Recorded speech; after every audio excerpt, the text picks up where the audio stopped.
dari 100% seluruh penyakit yang diderita orang Jakarta, itu hampir 60%-nya atau 57,8% ya, tahun 2010 kita lihatnya itu ternyata terkait dengan pencemaran udara gitu loh.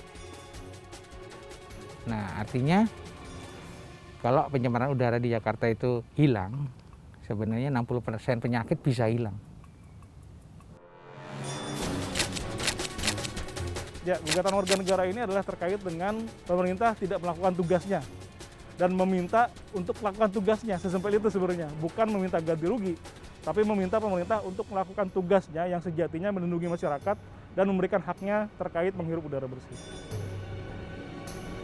Bahkan riset di tahun 2002 saja sudah ditemukan bahwa ketika kita menghirup PM2,5 dan O3 selama 10 menit saja, itu sudah ada tanda-tanda pembengkakan arteri. Di sini membuktikan bahwa tidak perlu menunggu 24 jam atau berhari-hari mengenai dampak polusi kepada kita. 10 menit saja sudah ada tanda-tanda pembengkakan sebenarnya dalam tubuh kita.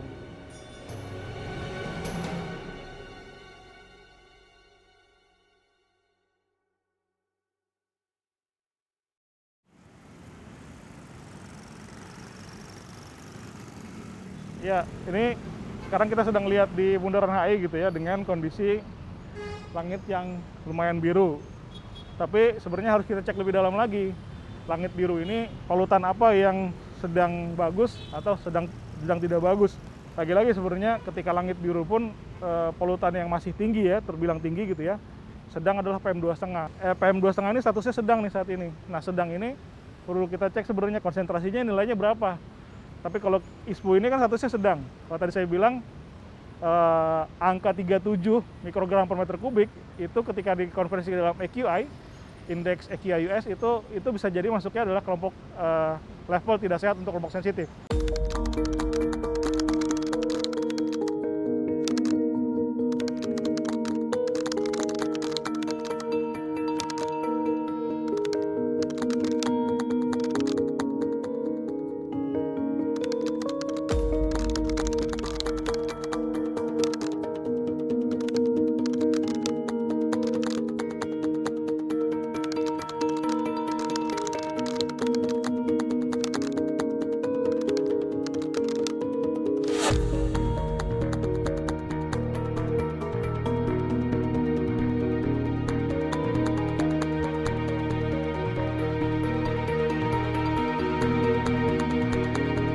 Status baku mutu udara di Jakarta baru saja diumumkan oleh DKI Jakarta di tahun 2021 mengenai status baku mutu udara di tahun 2020.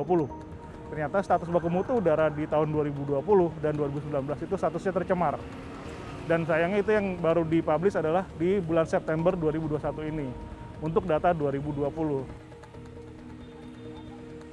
Jadi data yang diriset tahun 2019 mengatakan PM2,5 itu bersumber pertama dari transportasi, asap knalpot kendaraan, kemudian kedua PLTU, batu bara, yang ketiga terbesar adalah open waste burning, bakaran terbuka. Selanjutnya setelah itu ada debu jalanan, kemudian yang lainnya. Harusnya sebenarnya ada pengontrolan mengenai sumber tidak bergerak, yaitu salah satunya PLTU batu bara. Dan pengawasan sumber tidak bergerak ini harusnya sudah menjadi satu paket dalam strategi rencana aksi pengendalian pencemar udara, baik Jakarta, Jawa Barat, dan Banten. Karena kalau bicara, tadi saya sampaikan bahwa polusi udara ini adalah lintas batas, harusnya ini adalah yang dilakukan oleh tidak hanya Jakarta, tapi Jawa Barat dan Banten juga mengendalikannya. Artinya, dengan melakukan riset emission inventory gitu ya, atau source of apportionment, sehingga tahu sumber-sumber pencemarnya.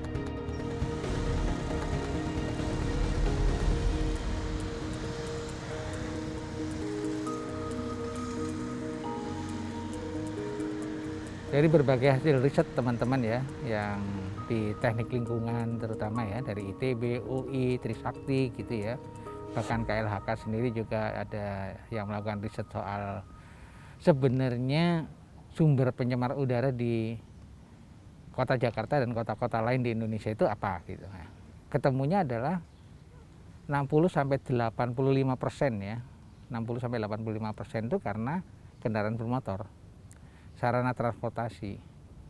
Terkait di situ adalah kualitas bahan bakar yang digunakan. Nah, kemudian setiap tahun kita kan tahu ya, apalagi sebelum pandemi ya, peningkatan jumlah kendaraan ya, kendaraan bermotor itu bisa, kalau di Jakarta bisa sampai 11 juta sepeda motor ya, terus kemudian kalau mobil itu bisa 2 sampai 4 jutaan gitu per tahun ya. Nah, jadi sebenarnya dengan peningkatan yang sedemikian cepatnya kendaraan bermotor dan kualitas bahan bakarnya yang kurang bagus, maka ini adalah sumber polusi. Bensin itu kan semakin lama semakin diperbaiki kualitasnya ya, ditingkatkan terus kualitasnya. Namun kalau mesin kendaraannya itu mesin kendaraan yang sudah lama, dikasih bensin sebagus apapun juga tidak bisa juga dia mengolah bahan bakar tersebut menjadi sempurna dan tidak mengeluarkan polusi.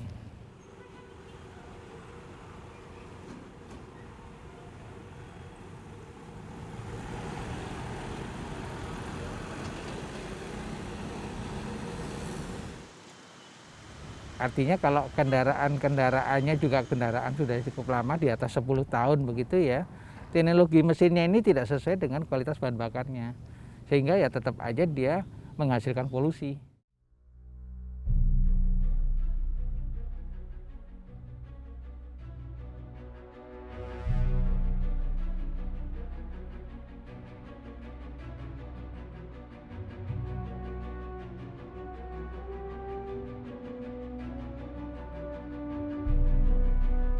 Nah, itu penelitiannya 4 tahun.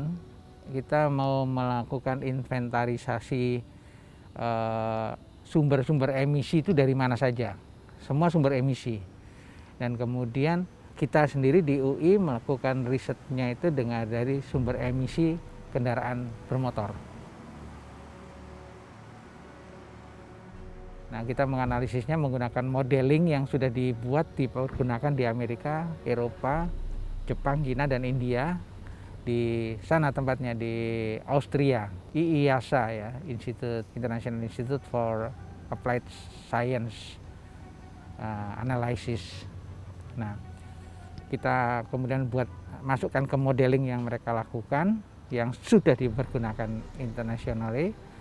Lalu kita ketemu parameter-parameter pencemar tadi ya, ada PM2,5, ada karbon ya, CO, ada CO2 juga dihitung, ada SOX, NOx, PM10 juga gitu. Nah, ternyata ketika kita buat prediksi sampai 2050, betul itu hampir semua meningkat. Ya, tidak hampir semua, semuanya meningkat ya, PM2,5 meningkat terus ya. Jadi perhitungan tadi memang hampir 2 kali ketika kita bandingkan data di bawah 2015, kita proyeksikan sampai 2030, 15 tahun kemudian bisa 2 kali lipat, dan kemudian menjadi semakin tinggi, namun ada landai sedikit di tahun 2045 gitu ya. Nah, semua PM2,5 meningkat terus, PM10 meningkat terus, SO2, SOX meningkat, NOx meningkat, jadi semuanya meningkat terus.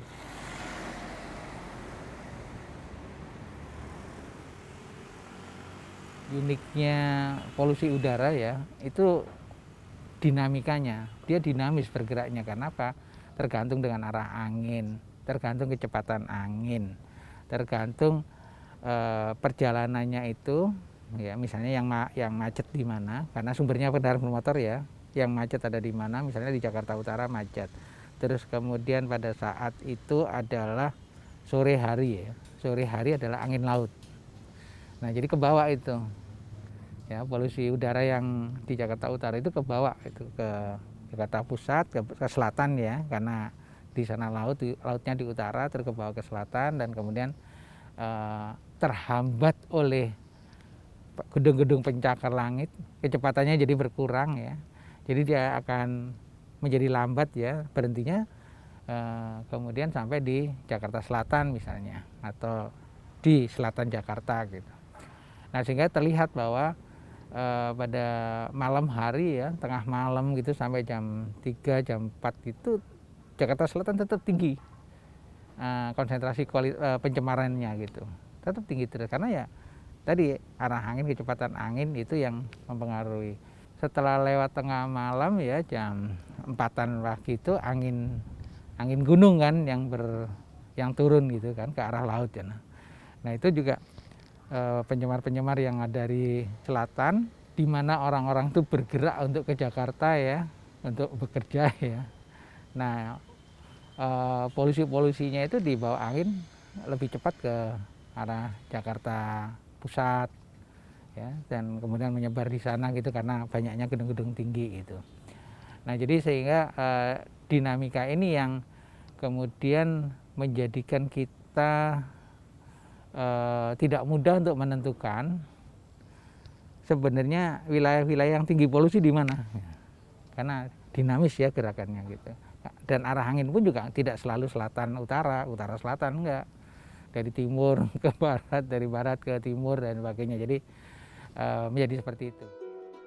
Pengendalian pencemaran udara kan lagi-lagi adalah udara lintas batas, jadi harusnya tidak bertitik berat pada DKI Jakarta saja, tapi juga Jawa Barat dan Banten. Kemudian juga harus secara luas seluruh Indonesia. Artinya pengendalian ini juga harus dikendalikan oleh mungkin tingkat paling rendah adalah gubernur sampai dengan paling atas harusnya presiden.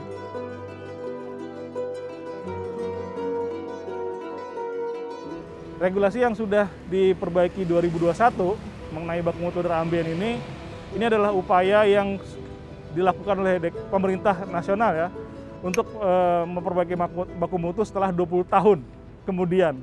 Tapi di tahun 2021 yang sama ini justru WHO juga memperbaiki nih baku mutunya yang lebih ketat lagi. Artinya ketika kita sudah memperbaiki baku mutu udara ambien, tapi kita merefer WHO terkait dengan kesehatan, kita tetap tertinggal sebenarnya karena WHO memperketat standar baku mutu mengenai PM2,5-nya dari 25 menjadi 15. Kita memperketat dari 65 menjadi 55. Itu masih jauh tertinggal begitu sebenarnya. Bahkan sudah ada konvensi internasional bahwa mendapatkan lingkungan hidup yang baik termasuk menghirup udara yang bersih adalah hak asasi manusia sebenarnya. Dan itu sebenarnya yang dilakukan dalam gugatan 32 warga negara menuntut mulai dari Gubernur DKI Jakarta sampai dengan Presiden Indonesia terkait pencemaran udara, bahwa pemerintah telah melakukan perbuatan melawan hukum dengan tidak melakukan strategi rencana aksi pengendalian pencemaran udara. Dan satu hal yang perlu digarisbawahi bahwa perintah hakim adalah merintahkan Presiden untuk memperbaiki baku mutu udara yang bisa melindungi kelompok sensitif. Jadi sebenarnya perintah hakim bukan hanya memperbaiki PP 41, tapi memperbaiki regulasinya yang bisa melindungi kelompok sensitif, kelompok yang lebih rentan. Jadi temuan-temuan ini sudah kita sampaikan di berbagai kesempatan ya, bahkan sampai ke BNPB ya, di mana BNPB kemudian mengatakan bahwa kalau gitu pencemaran udara itu sekarang sudah jadi bencana, ya, terutama di Jakarta gitu. Mereka sampai menyatakan seperti itu BNPB ya, yang memang menguasai karakter suatu bencana. Dan ternyata responnya masih lambat kan. Namun kemudian timbul reaksi juga dari masyarakat ya, yang kemudian mereka membuat koalisi ya, koalisi ibu kota untuk menuntut pemerintah ya, baik presiden maupun 2 menteri dan 3 gubernur, dan ternyata menang. Menang untuk mereka berkewajiban, yang tertuntut ini kan berkewajiban untuk memperbaiki kualitas udara ya. Nah jadi semua itu akumulasi dari berbagai upaya, termasuk riset-riset yang kita lakukan, penyampaiannya ya ke semua pihak sebenarnya. Dan dari tahun ke tahun ya, kita mulainya sejak tahun 90-an lah. Ya akhirnya ada yang meneruskan dan kemudian berhasil untuk mendorong pemerintah supaya memperbaiki kualitas lingkungan, ya bagus.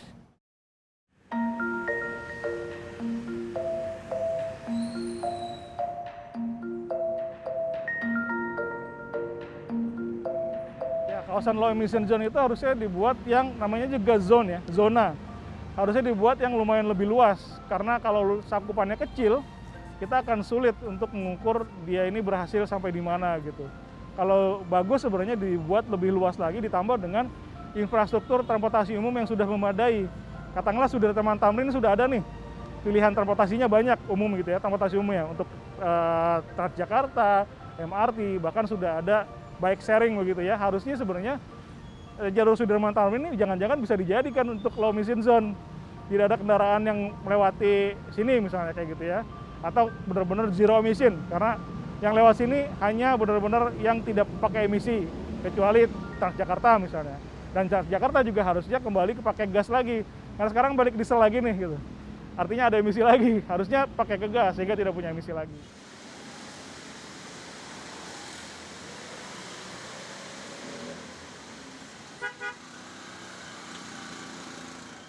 Jadi PM2,5 ini dampak kesehatannya apa? Sebenarnya sangat mudah terlihat untuk beberapa orang yang sensitif.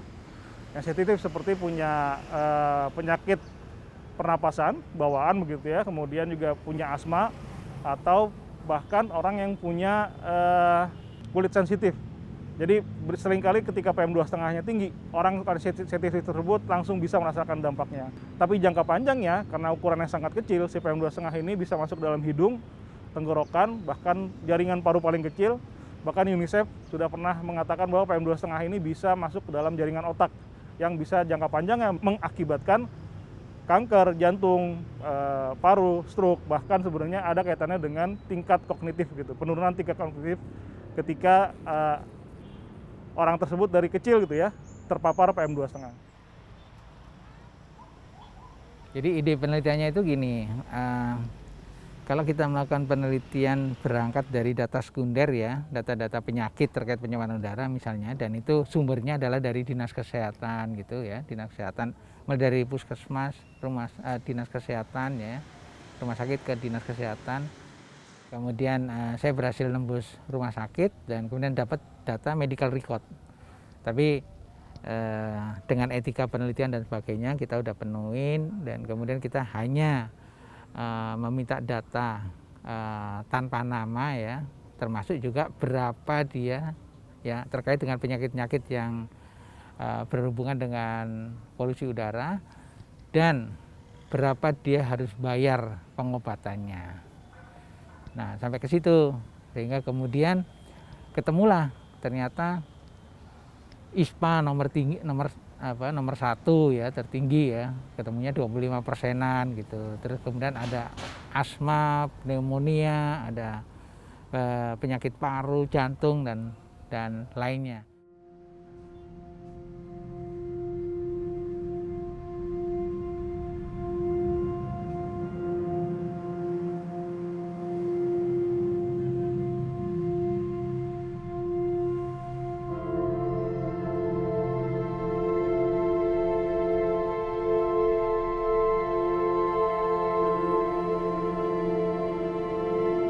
Di total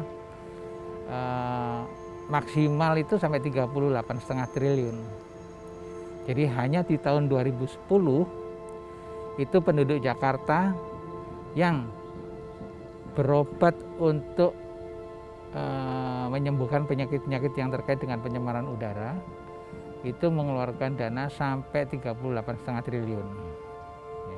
Hanya 1 tahun penduduk Jakarta.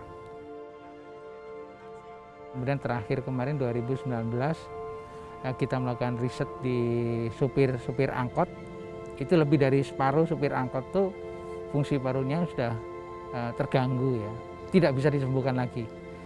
Nah, jadi cukup tinggi itu, kalau 40% aja rata-rata ya, itu ya kita semua sudah punya masalah penyakit-penyakit kronis nih, gitu kan, yang kemudian akan berbahaya, akan fatal.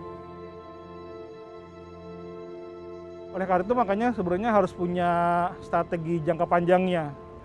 Mau tahun berapa kita memperbaiki kualitas udara ini dengan memperketat baku mutu. Dengan cara apa misalnya? Ya misalnya sudah ada upaya pengendalian di sektor transportasi. Ketika sudah ada seperti itu selama beberapa tahun, harusnya tahun kemudian selanjutnya harus dibuat strategi lagi. Apakah kita akan memperketat baku mutunya? Nah itu yang harus dicantumkan dalam semacam roadmap atau strategi rencana aksi untuk pengendalian pencemar udara. Nah ini sebenarnya masih kita tunggu. Ya, sebenarnya mengenai stasiun pantau polusi udara sudah dibuktikan melalui pengadilan pada saat gugatan polusi udara, di mana Kementerian Lingkungan Hidup menghadirkan ahli, kalau nggak salah dari Surabaya, aku lupa ahlinya, mengatakan bahwa sebenarnya untuk memantau DKI Jakarta ini, atau satu daerah begitu ya, kita bisa menghitung kasarnya setiap 3 juta populasi harusnya ada 10 alat pantau. Artinya, itu mengklarifikasi bahwa yang Jakarta punya saat ini, 5 punya DKI dan 2 punya KLHK di Jakarta, itu jauh dari cukup. Harusnya sesederhana, sekarang kan aplikasi sudah ada bisa dilihat di aplikasi polusi udara itu, baik punya KLHK atau punya DLH. Harusnya ada warning minimal yang sudah mendownload, itu ada pop-up, tidak sehat. Harus apa yang dilakukan, pakai masker, membatasi keluar ruangan, atau segala macam. Itu sederhana satu halnya. Kemudian yang offline-nya, mungkin di stasiun itu ada semacam bel, atau apa yang memperingatkan bahwa udara sedang tidak sehat.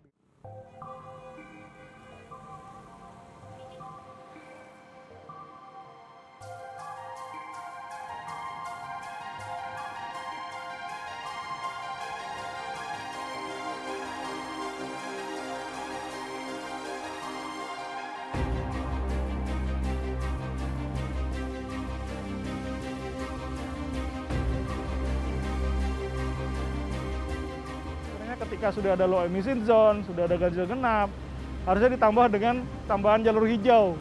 Sehingga yang memilih berjalan kaki, memilih bertransportasi dengan sepeda begitu ya, harusnya bisa merasa lebih nyaman. Dan tambah lagi jalur sepeda yang lebih banyak dan terproteksi sebenarnya.